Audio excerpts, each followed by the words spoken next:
មកកូនជួបជាមួយលោកគ្រូទៀតហើយណាកូន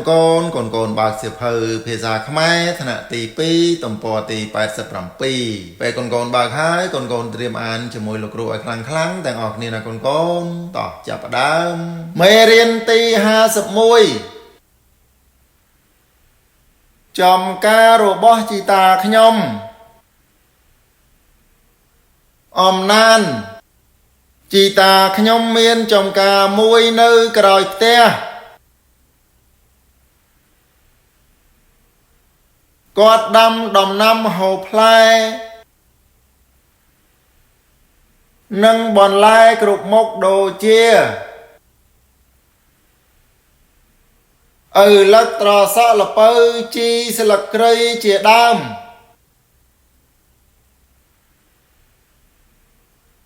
ពេលទំនេរខ្ញុំជួយដកស្មៅពូនគល់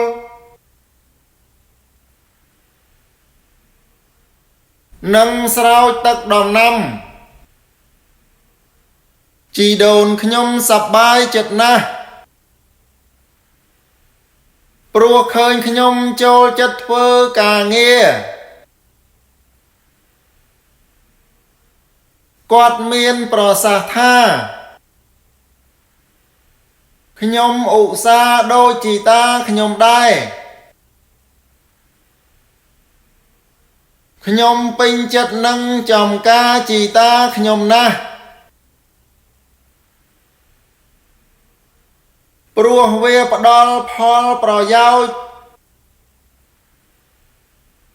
ដល់គ្រួសារខ្ញុំហូបចុកបានគ្រប់គ្រាន់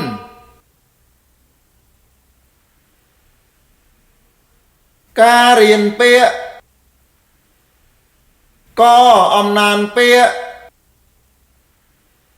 ឧស្សាហ៍ប្រសាសន៍មកកូនជួបជាមួយលោកគ្រូទៀតហើយណាកូនបើកសៀវភៅភាសាខ្មែរថ្នាក់ទី2ទំព័រទី87ពេលកូនបើកហើយកូនត្រៀមអានជាមួយលោកគ្រូឲ្យខ្លាំងទាំងអស់គ្នាណាកូនតោះចាប់ផ្ដើមមេរៀនទី51ចំការរបស់ជីតាខ្ញុំអំណានជីតាខ្ញុំមានចំការមួយនៅក្រោយផ្ទះគាត់ដាំដំណាំហូបផ្លែនិងបន្លែគ្រប់មុខដូចជា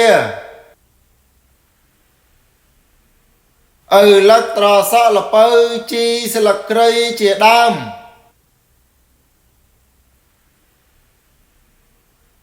ពេលទំនេរខ្ញុំជួយដកស្មៅពូនគល់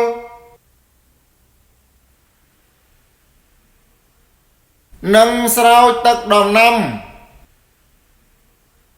ជីដូនខ្ញុំសប្បាយចិត្តណាស់ព្រោះឃើញខ្ញុំចូលចិត្តធ្វើការងារគាត់មានប្រសាសន៍ថាខ្ញុំឧស្សាហ៍ដូចជីតាខ្ញុំដែរខ្ញុំពេញចិត្តនឹងចំការជីតាខ្ញុំណាស់ព្រោះវាផ្ដល់ផលប្រយោជន៍ដល់គ្រួសារខ្ញុំហូបចុកបានគ្រប់គ្រាន់